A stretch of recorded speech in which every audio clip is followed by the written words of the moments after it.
Dear America, you're a place that's always been a part of my address, but I've never really felt like it was home.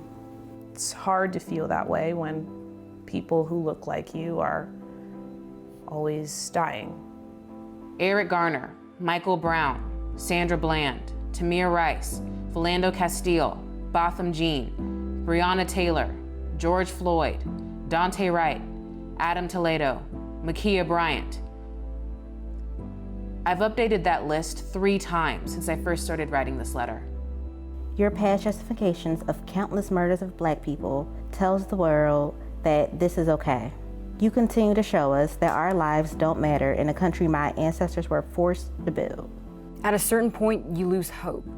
You are so used to having to be the strong Black woman, the shoulder everyone comes to cry on.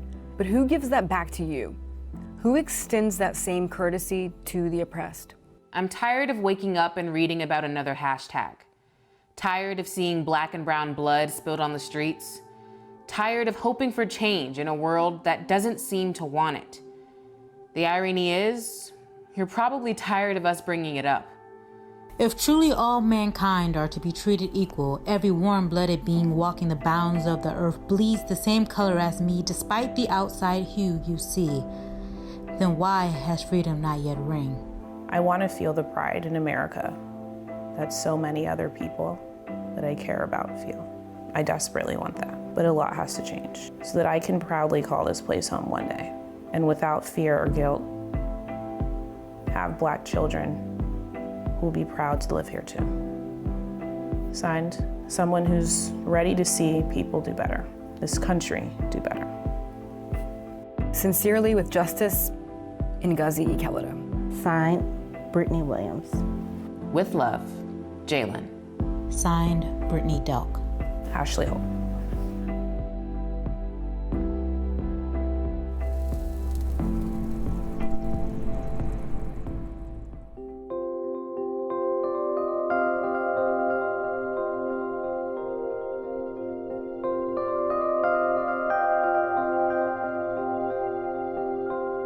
Welcome to a special presentation of LX News we're calling From Reckoning to Reconciliation, an open letter to an America without George Floyd. I'm Ashley Holt. As you just saw, this special is a labor of love from the Black women on NBCLX's editorial team. We understand and embrace that we have a unique viewpoint and platform to facilitate the conversations so many of us are having with friends and family anyway, but allow them to bleed into the rooms and spaces we'll never know about or be invited to. So for the next hour, we're gonna have some honest and raw conversations about how we all move from the racial reckoning that has now been passed to a new generation to reconciliation in America. Because whether you've realized it or not, we all live in a different society than we did before May 25th, 2020. A society where videos exist of a man dying underneath a police officer's knee for 9 minutes and 29 seconds. And let me be clear, as important as that video was to spark the reckoning that followed, you will not see that video in this show. We've all seen it, but now we need to know what to do with what happened to George Floyd in those videos. We have an idea of what happens to Derek Chauvin, but what happens to us, our families, and our neighbors? It's a question that so many of us are now demanding answers to. I'm honored to share this time with you from the Freedmen's Memorial Cemetery in Dallas, Texas. It is one of the largest Freedmen burial grounds in the country. Built in 1861, it honors a place that used to be the largest and most successful segregated African-American community in Dallas and one of the largest in the United States. We needed to do this here to honor the ancestors whose shoulders we stand on, but also because we need their hope and their inspiration as we carry the torch in the fight for freedom they started. To start our dialogue this hour, we want to pass the mic to a man who's seen our country's battle for racial justice up close for so many years.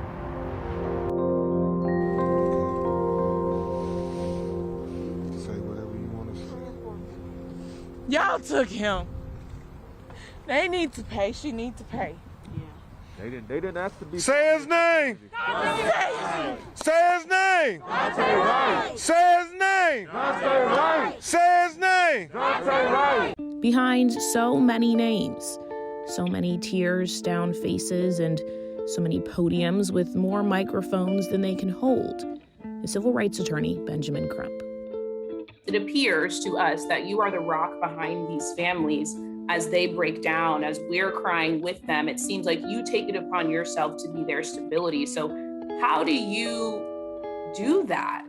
I don't understand. For those of us who aren't even in it, it's difficult, but you're in it and you know all of these families personally. How is that possible? Well, Ashley, Thurgood Marsh is my North Star. You know, he is my personal hero. I always consider myself to be a disciple of Thurgood Marsh. I've studied everything that he has done. And he understood a lot of times you were going to deal with a lot of adversity, a lot of tragedy, but the goal was about building a better world for our children for tomorrow.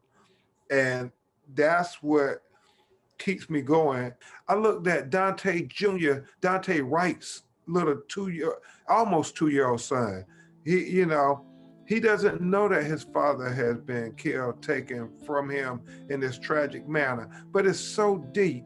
So you have to be strong for them. You have to keep it together for them. And the fact that I know without a shadow of a doubt, we're gonna win this war. I know it with everything in my heart that we're gonna win this war. What does that mean? How do you win this war? What does that look like? Because a lot of people aren't hopeful about that. You know, Ashley, in first year law school, they taught us about precedents. They said everything has to be based on precedents. And they try to indoctrinate that in our mind. We have to base everything on precedents for today so we can have consistency in the law so they can apply it in the future. Now, I ain't accept that, Ashley, because I understood that if we based everything on precedents, then that means you and I will still be slaves because the United States Supreme Court has said unequivocally that slavery was legal in America.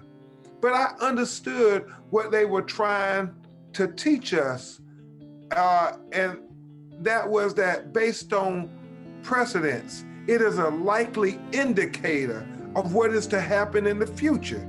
And so when I think about the precedents of Black people in America, I think about how we overcame slavery. When I think about the precedents of Black people in America, I think about how we overcame the Middle Passage. When I think about the precedents of Black people in America, I think about how we overcame being defined as 3/5 of a human being at the formation of this country. When I think about the precedents in America, I think about how we overcame the Dred Scott decision of being told that there were no rights that a Black person had that a white person was bound to respect. I think about the precedents of Black people in America overcoming Reconstruction, the precedents of Black people in America overcoming Plessy v. Ferguson, separate but equal. I think about the precedents in America, Black people overcoming Jim Crow. And I think about the precedents in America of Black people overcoming Jim Crow's much wiser son, Jim Crow Jr. Esquire, PhD. Yeah. And when I think about all of that, Ashley, I know based on the precedents of our ancestors and everything that they have overcome, that whatever America throws at us in the way of racism and oppression, that we're going to overcome it based on precedents. And that's what keeps me going. Overcoming. It's the most important yet most hard-fought precedent for living as a Black American in this country. But it's hard to do after you've watched a grown man cry out for his mother from underneath another grown man's knee. You know, the first time I saw the video was in the wee hours of the morning of May 26, 2020. I think I woke up to my phone vibrating. People were saying, have you saw this video where they killed this man in Minneapolis? And so I got up and I looked at the video, and immediately I thought about Eric Gardner, because he kept saying, I can't breathe. I can't breathe. But I thought it was so much worse than Eric Gardner because he was literally on his ground just begging and narrating literally this documentary of his own death. Yeah. And so I went to take a shower. And by the time I got out the shower, I still was literally getting out of the shower. I saw my office call center had called me 5 times. And you knew? I missed the call. I knew. Remember, one officer said, he doesn't have a post. Maybe we should turn him over on his side. However, Officer Shervin said, no, we're gonna keep him in that position. To us, that is intent. And that's why the family is calling for first-degree murder charges against Officer Chauvin for having his knee in his neck. In a world where a video can exist of a man dying for more than 9 minutes, it's a different world. No one's gonna be the same who's experienced that. What do you need to see from your neighbors, whether it be in government, whether it be everyday people? What do you need to see to believe that George Floyd did not die in vain, that as his daughter said, that he changed the world? What actions do you need to see to believe that? Well, I'm already starting to see it, Ashley. Mm-hmm. All these people standing up and saying, until we get justice for George Floyd, none of us can breathe. I see it with these police officers coming to pierce the blue wall of silence, coming out testifying against the police. That's something that I had never seen in my professional career. And I see it in you and the professionals who are being able to excel at a level that we've never been able to excel at.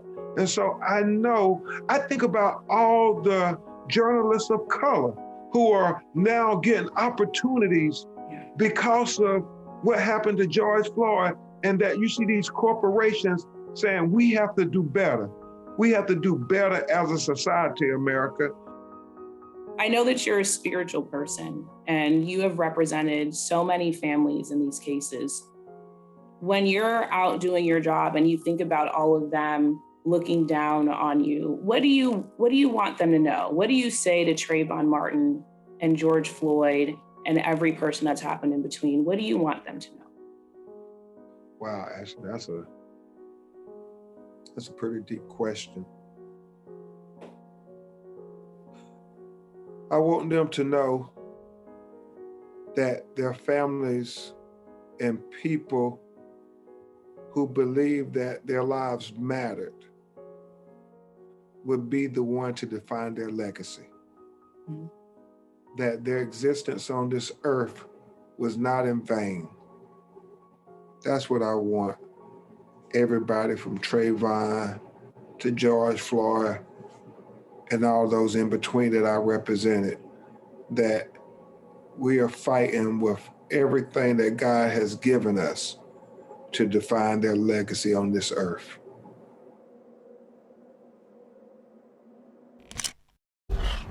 George Floyd's legacy on this earth, while it may be incomplete now, has already had such a meaningful impact on our society. But we can't talk about his legacy without also honoring and acknowledging George Floyd, the human being. We often forget that before he became a rallying cry, he was just a person making an effort to do his best with each day he had on this earth. Known to family and friends as Gentle Giant, they say George never made an enemy. But once we saw each other, the first question we asked, who your daddy? Who your daddy? and it went from there.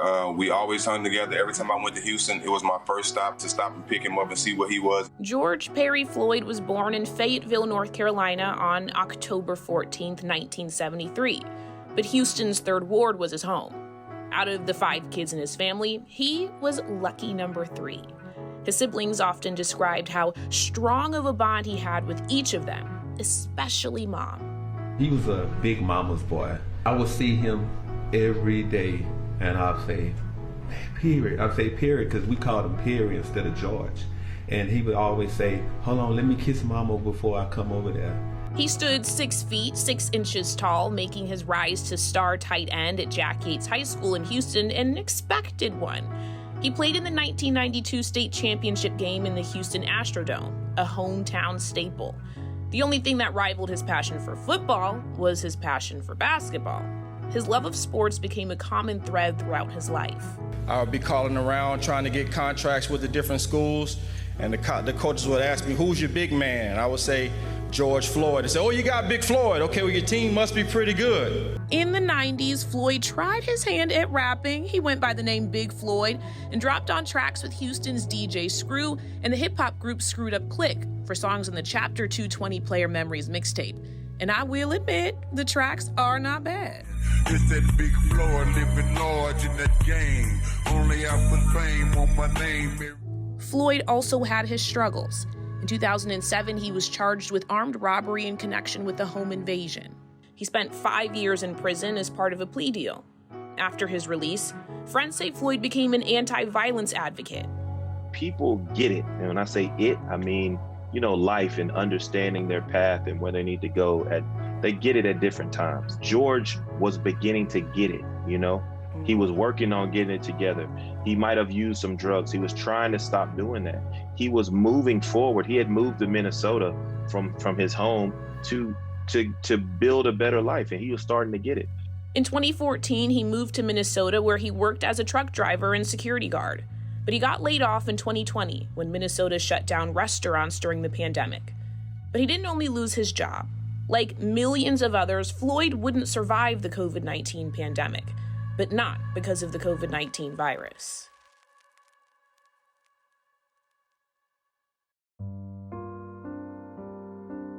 To have your life taken from you in a place where you feel like, I'm starting to get it and I'm moving there to get it together is just sad. Like so many other Black women and men, an encounter with a police officer cut his life short. Now, because George Floyd met Derek Chauvin, his life story changed. These people will never get to write the end of their story. You'll never see the redemption part of it. You're only going to see, the struggle and then death. And it's not fair because he was a young person and he had a whole bunch of time that he should have been here to be able to write that part of his story. George Floyd was an athlete, a friend, a brother, a mentor, and a human. While he's no longer on this earth with us, his impact is still being felt, and his legacy is one we'll all continue to carry on.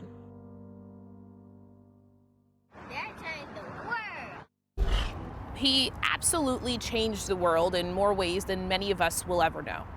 But what many people feared wouldn't change was how the case of the now former police officer who killed him would fare in a courtroom. Derek Chauvin's murder trial consumed so many channels for so many days, and we watched as this case took a different shape than many others we'd seen before.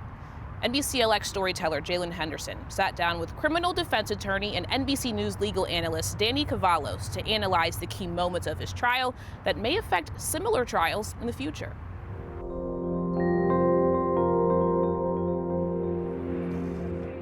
How is that a reasonable exercise in the use of force?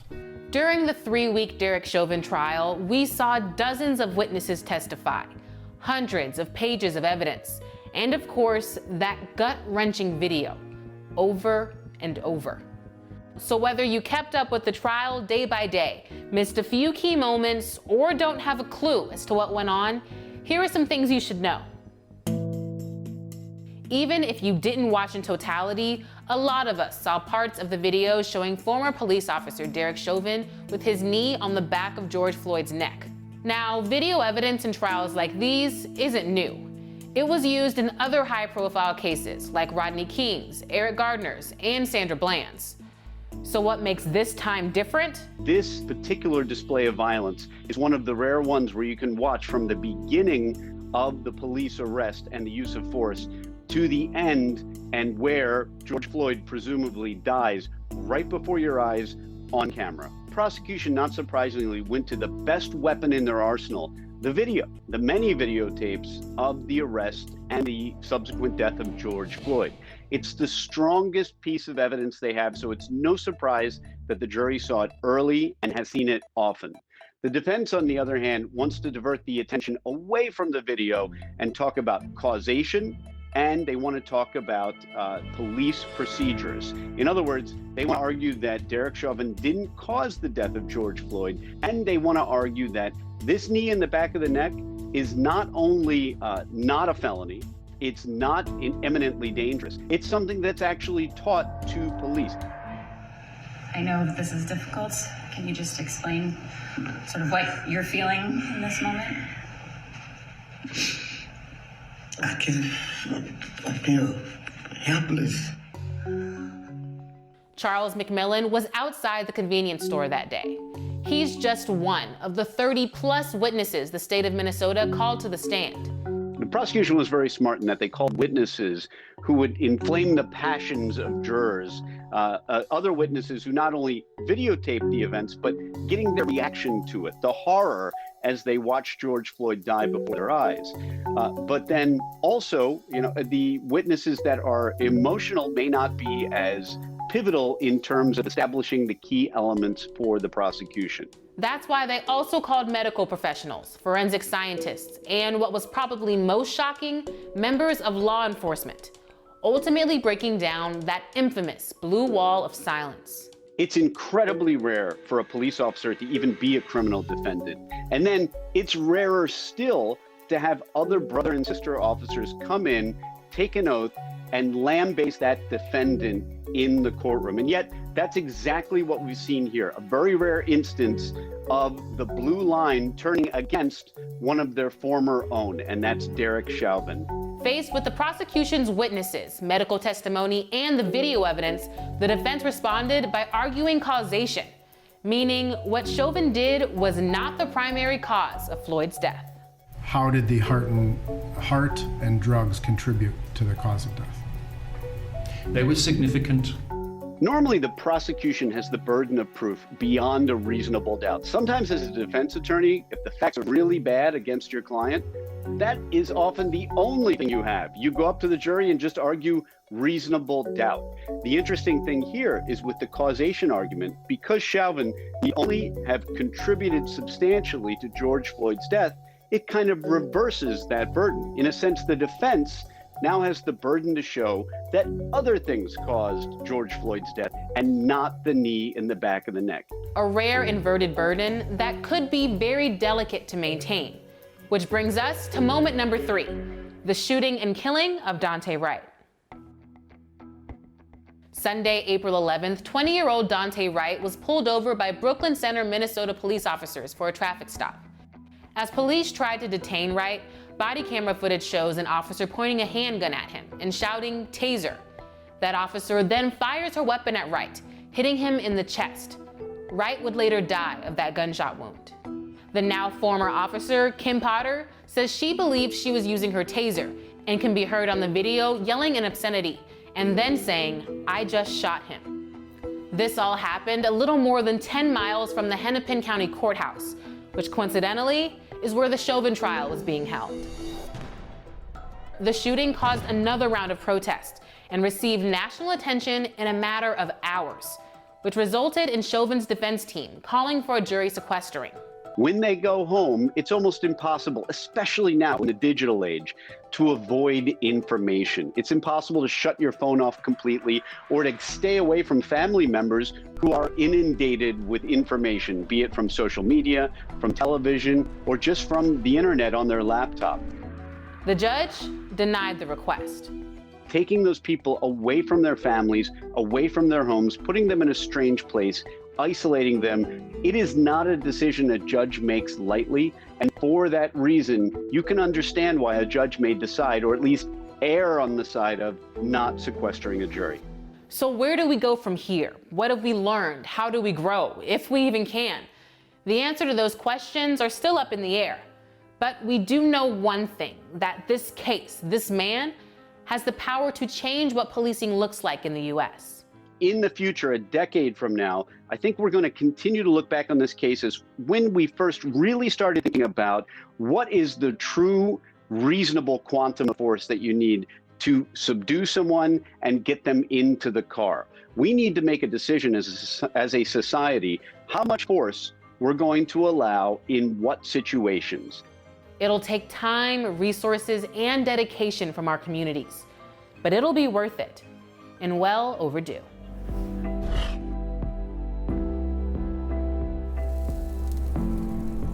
Now that we've seen examples of glimmers of change, let's get to tangible change in our justice system. During Derek Chauvin's murder trial, the defense repeatedly brought up George Floyd's size. His defense attorney said 3 officers were physically incapable of overpowering just one man. But this isn't the first time we've seen victims of police brutality have their bodies used against them in court. Eric Garner, Alton Sterling, Michael Brown, and Tamir Rice are just a few examples of recent cases where this flawed justification for violence was used in court.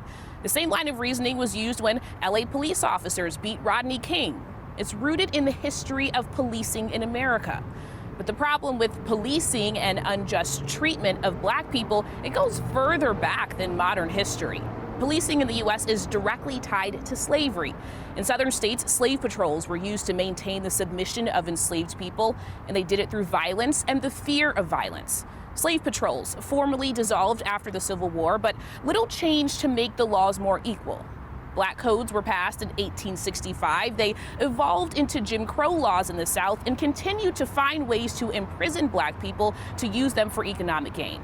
It's something historian Khalil Muhammad calls Black criminality. In his book, The Condemnation of Blackness, he defines this as the process by which people are assigned the label of criminal, whether they're guilty or not. That process has been a vicious cycle in American history. Muhammad says Black people are arrested to prevent them from exercising their rights, then deemed dangerous because of the arrest, and then denied rights even further. So the institution of policing in America is built on stereotypes. But how does that impact trials attempting to hold police accountable? Well, to try and help me answer that is former Assistant Attorney General of New Jersey, Shavar Jeffries. Shavar, first, can you just break down some of the stereotypes that Black people face in these cases of police brutality and explain how they tend to be dangerous and deflect from accountability? Well, thank you so much for the context you just laid out. It really speaks to the history of policing and criminality and the stigmatization of Black bodies. People should remember that the entire premise for slavery were that Black people were subhuman, right? The United States Supreme Court in the Dred Scott decision made it explicitly clear where it talked about that Black people could be reduced to slavery for their benefit, right? So that it was good for Black people to be in this type of status because they weren't fully human. And as you laid out, at post-emancipation, those premises continue to play a significant role in a variety of different policy domains, including policing and criminal punishment. So the Black codes, they restricted a variety of different activities by Black people and largely deemed Black people to be presumptively criminal. And we still wrestle with that history today, where for the most mundane, we obviously saw the situation with Dante Wright, who allegedly had an improper air freshener hanging from his rearview mirror. This presumption that Black people are predatory or criminal flows out of a racist and white supremacist foundation that we've had in our cultural underpinnings in this country that have presupposed Black people to be subhuman. And so until we really uproot and dismantle these underlying premises, we're going to continue to have these challenges. So absolutely, we need anti-racist training and education, but we need anti-racist education in our K-12 system, because that's really at the heart of the challenges that we continue to see. And there are obviously people in high places who agree with you. There is the George Floyd Justice and Policing Act that exists, but does that bill actually have the ability to create real and meaningful change? Does that get at some of the things that you're talking about? Well, it's a step. It would begin to rethink qualified immunity. It would ban chokeholds. It would ban other types of activities that have been disproportionately visited on Black people.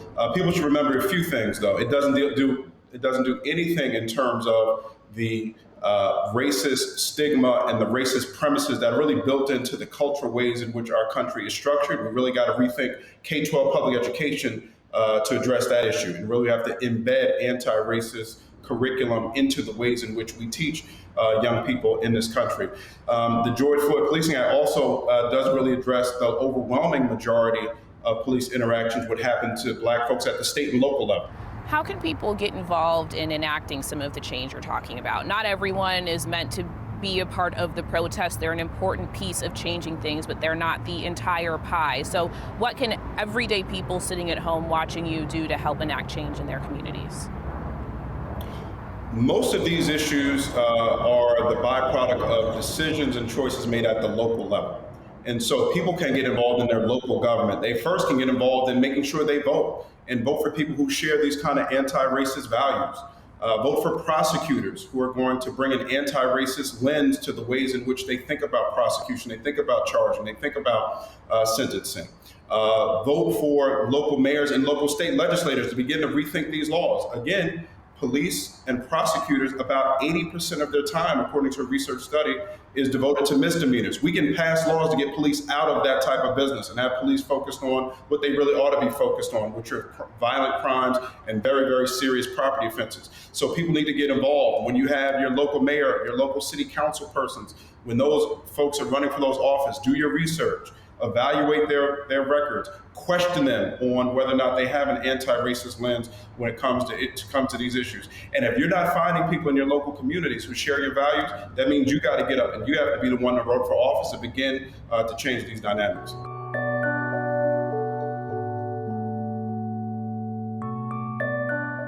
In recent years, mental health experts have highlighted the emotional and psychological toll racial violence can have on Black people.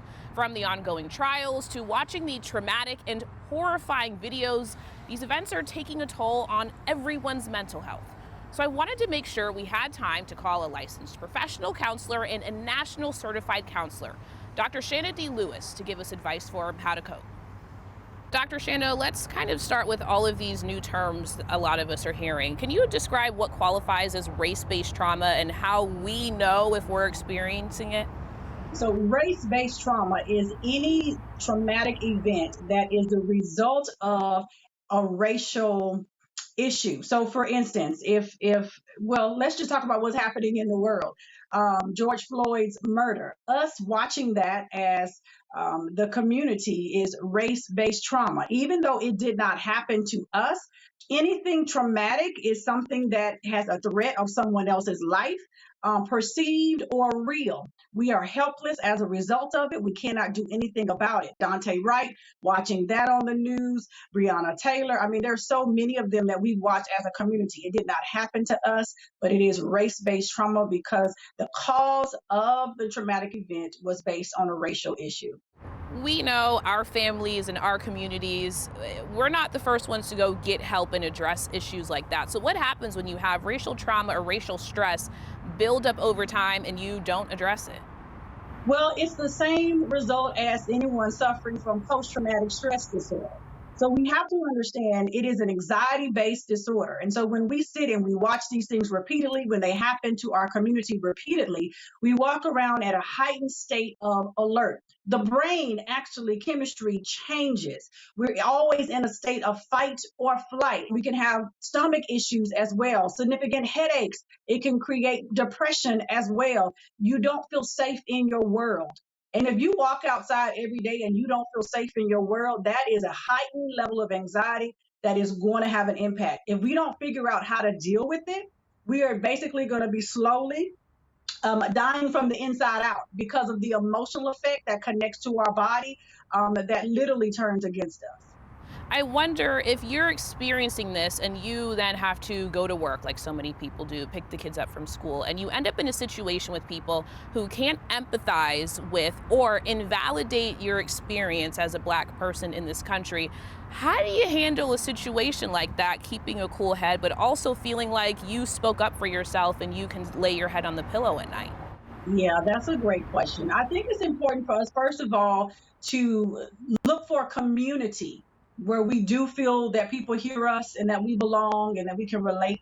So when we do have opportunities like what you just described to engage with folks who don't hear us, who don't believe our experiences, who invalidate what it is that we're sharing, won't have as great of an impact because we do have that space of community. But I would say to anyone, advocating for ourselves is actually a psychological component that helps us to feel better. So the feeling of helplessness is the one that continues to create more depression and more psychological distress. When we advocate for ourselves, speak up, say what it is that we're thinking, say, you know what, I don't agree with what you're saying, or I agree to disagree with you.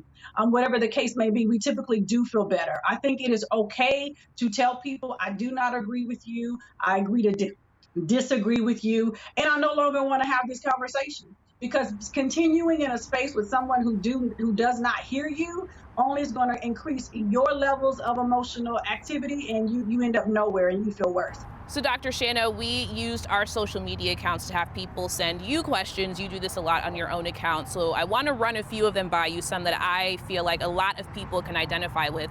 The first one is, how do you deal with discouragement knowing that there's no immediate solutions to problems with our justice system? Lots of people want to see things immediately, but that's just not the reality. So we have to understand that no matter what is happening around us, we still do have hope that we can affect change in what's happening in our world, even if it's on a small scale. So if I can have important conversations with other folks, they may be difficult, but have them. If I can be in a space of advocating at a government level, do that. If I can go vote and make a difference in who gets elected, then do that. We cannot lose hope in our capacity to even make small changes that eventually create the large change we want to have. Absolutely. Someone else was asking, I've seen a lot about anxiety. Someone was asking you, how do you stay informed without constantly triggering your anxiety? We have to take what I call like media diets. We cannot consume it all of the time. We have to, I would say, really, we watch it once a day, that's plenty, even if you do it once a day. But you have to stop and then engage in some things that you enjoy. Go back to your life where you can affect change in the space that you're in and not get overwhelmed by it, because it will overwhelm you and it absolutely will create lots of anxiety.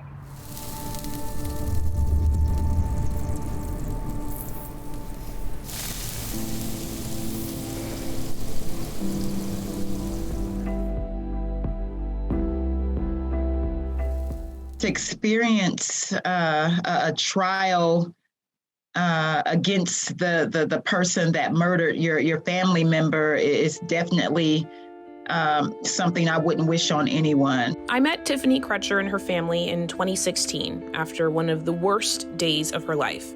Because before George Floyd, there was Terrence Crutcher.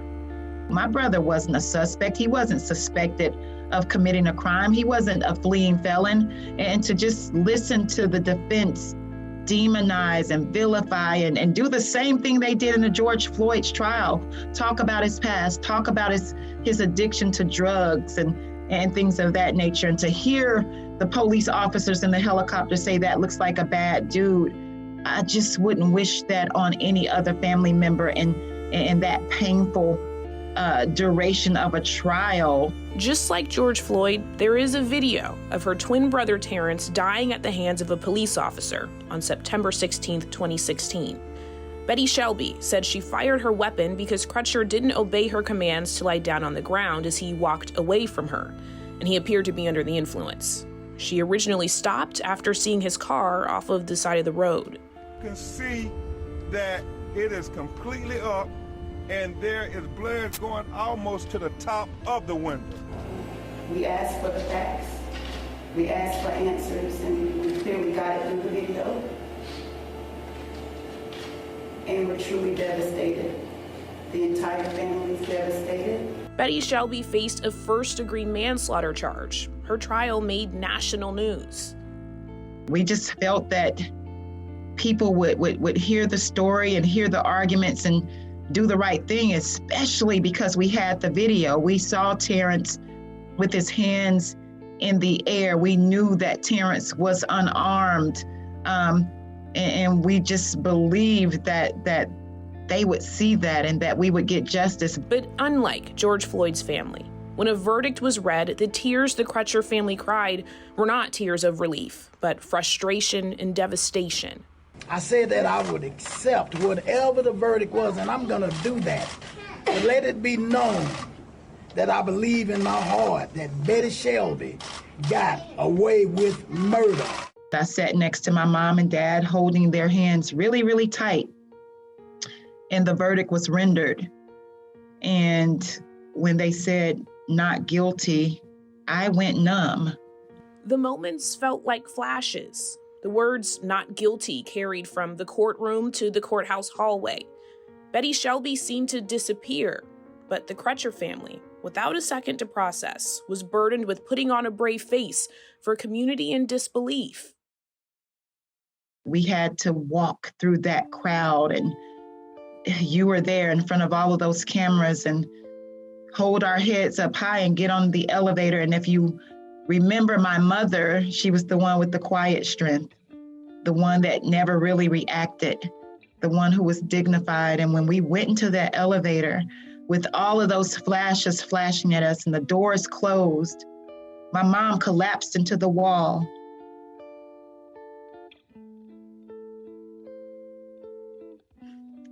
And she started screaming that she killed my baby, she killed my son. But it was that moment that I made a vow that I would not rest until we got justice, until we transformed Tulsa's policing department. And I meant every word of that. And I believe it's that promise that I made that keeps me going. It's that promise that I want to honor. I believe it's Terrence's last words to me when he shared with me, God is going to get the glory out of my life. And I believe that I have to fulfill that prophecy. And I believe that a lot of the work that we're doing will save children and future generations from having Terrence's same fate. Even though Tiffany doesn't actually live in Tulsa, the place her brother called home has relied on her to be a voice for change. Even after the loss of their mother, Tiffany has kept pushing forward. You have been through something that now the entire country is going to go through together, and that is how to grapple with what has happened. What is your advice to people? Even though they have hope after this verdict, a lot of people do, the work doesn't end. We have to realize that we're dealing with this through pain and trauma, and we have to create spaces of healing, spaces to really deal with our mental health. And that's what I'm learning to do, because I understand this isn't a race, it's a marathon, it's not a sprint. And it's exhausting. Every day we wake up, we have to be boots on the ground, fighting injustices just because of the color of our skin. And I'm just passing the baton. I've learned how to turn my pain into purpose and my anger into advocacy and my fear into faith. And if we can just kind of cling on to those principles, I believe that we'll teach future generations how to use and elevate their voices to do the same thing.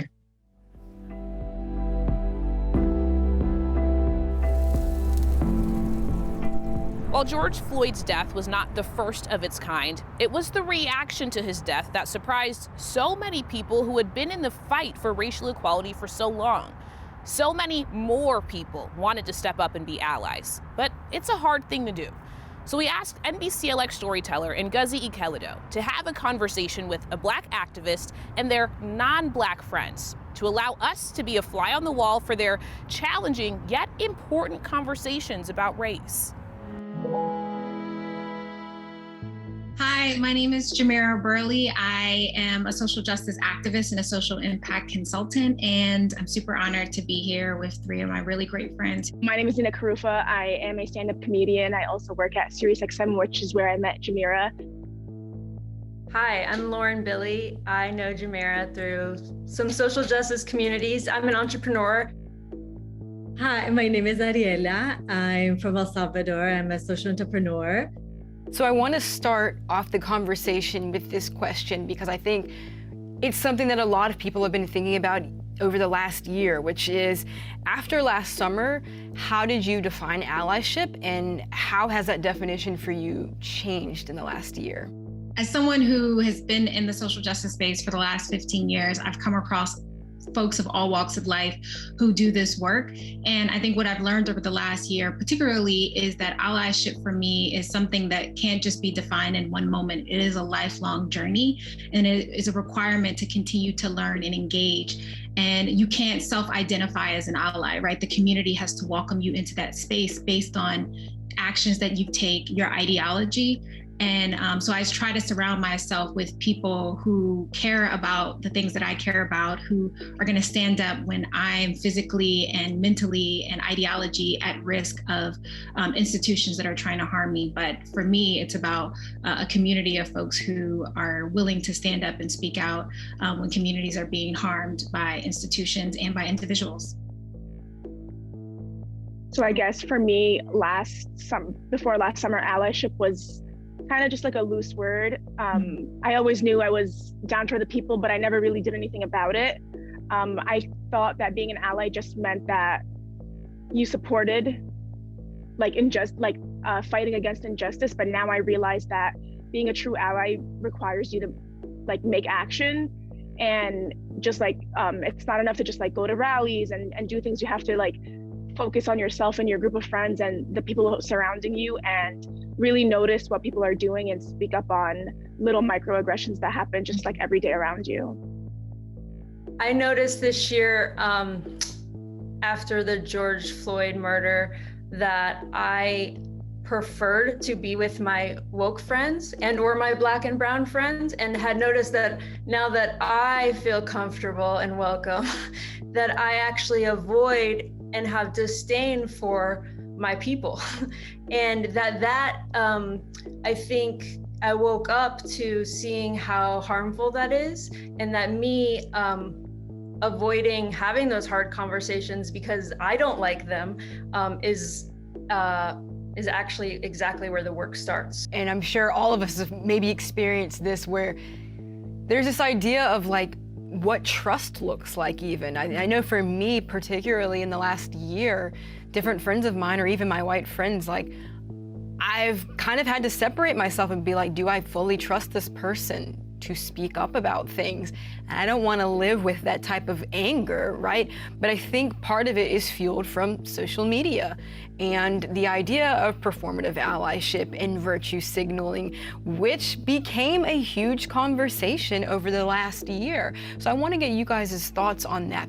What role does social media play when it comes to conversations about allyship? We've seen so many people get so much attention and traction that don't have something that's authentic and genuine. And so you start to see this sort of distrust, and then you start to question also, why am I even on social media trying to figure out a place of support? I think social media has revealed who are our allies and people who are performing, right? Performing because oftentimes talking about Black trauma is sexy, it is profitable, it is in the moment. But I think for me, it's always about reviewing how people are talking about it in an authentic way. I live with a Black woman, and so I'm grateful for that, because in this experience, we were quarantined together during the George Floyd protests in New York. And though I don't know if it might not have even been the safest place for her, having me be the person that was with her every day. But I was so grateful for the opportunity to have the kinds of conversations that we had. It really allowed me to just lean in. Yeah, like I said, again, go deep into the actual weeds of my life and my work. And am I, when I'm out with my roommate, paying close attention to her surroundings? Am I paying close attention to if she feels safe? Am I thinking ahead in that way? Like I would want someone to for me if I didn't feel safe. And same with my organization. It's so easy to not see this systematic oppression that we've all been taught and raised within. I think there was a lot of, going off of that, those conversations that you said you had with your friends, I think there was a lot of obviously everyone bought white fragility, which at a point I was just okay, but it's does the book have dust on it now, months later? I think there was a lot of just this finger pointing in a way, but also in an exhausting way as a Black woman, where it was people saying, okay, like what can I do? Like what should I do? And I would be like, Google is free. You know, Google is free. So I'm curious from you all's perspective, what are the questions that you wish people asked? And what are the questions that you're kind of tired of people asking when it comes to allyship in this conversation? I wish more people asked, how have I harmed you, right? Because even as a Black woman, particularly as a Black woman who over the last 2 decades of my life, I've grown to have a level of privilege that people from my community don't have. I constantly, even with my own access, have to remind myself, am I getting access or taking advantage of something that may be harmful to other people? And so I would appreciate for people who want to be better allies is to first inquire, especially to the people that they know and love, have I ever done something that have harmed you either mentally or physically, or am I in a position where I can assist you either mentally or physically to become a better ally? I wish that a lot of people just kind of thought objectively for a second and removed themselves from their own shoes and thought like, am I a part of the problem? Because there's so many people who are part of the problem who don't think that they're part of the problem. And they might not be quote unquote racist, but a lot of people think that the term being racist means that you're a member of the KKK. Like, they don't understand that there's so many things that people do and think and say on a daily basis that contributes so much to the problem.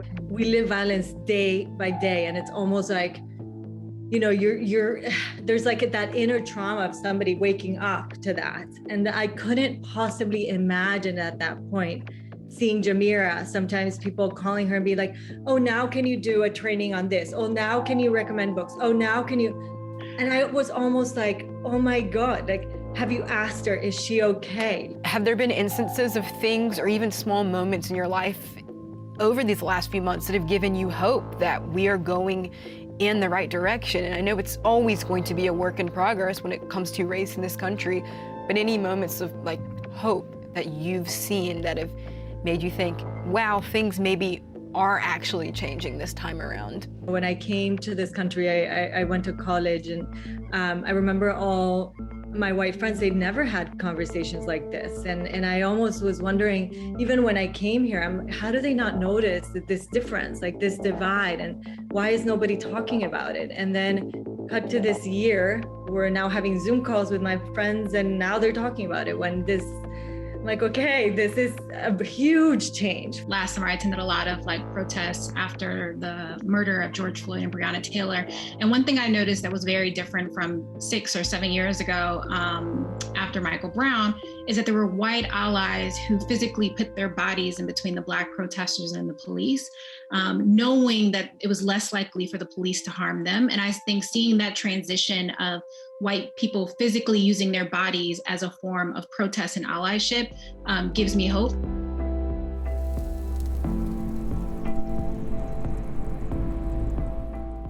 As we end our hour together, you'll notice we have changed locations. I'm on Botham Jean Boulevard in Dallas. In 2018, a man named Botham Jean was in his apartment on this very street when now former police officer Amber Geiger claims she walked into his apartment by mistake and shot John in his own home, thinking he was an intruder. In 2019, a judge sentenced her to 10 years in prison for murder. I wanted us to end our time here for a few reasons. One, it's a sobering reminder that guilty verdicts, they're not a fix, but a step. Like Derek Chauvin, Amber Geiger was found guilty of murdering Botham Jean, yet we still had to watch a 9-minute and 29-second video years later. I also want to share this space with you because of the impact Mr. Jean's case has had on my own life. I think about Botham Jean every single day when I get home from work, flip the light switch and take a look around before hanging up my keys. It's that sense of not even having complete security in my own home that I can't change, and that so many people who look like me also feel at no fault of our own. Every single killing of a Black body impacts us. So we have to acknowledge all of the names, even the ones we don't know, before we say goodbye this hour. We honor them today and every day as we take baby steps toward a more just and equal society where we can all, one day, finally breathe.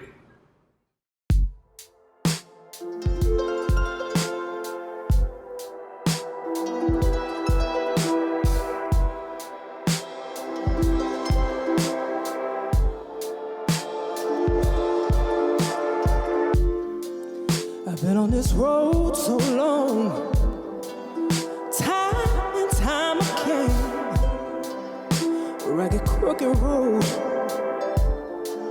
Where does it end?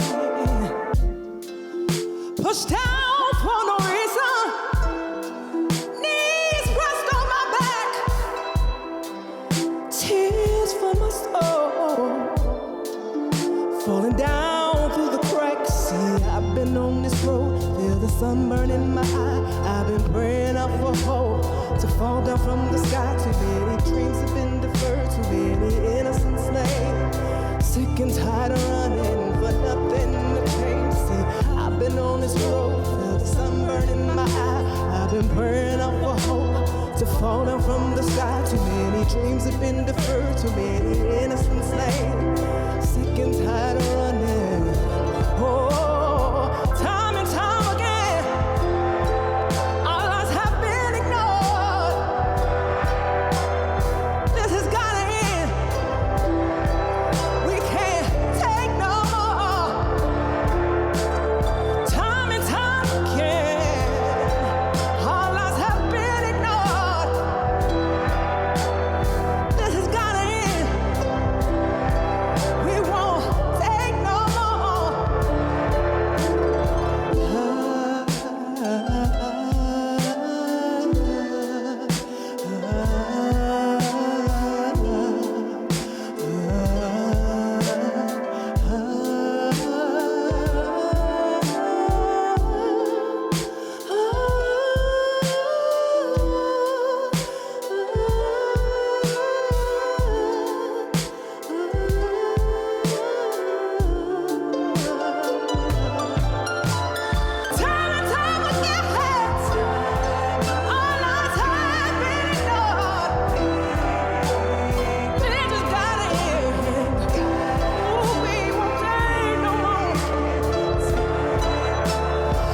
Time and time again, our lives have been ignored.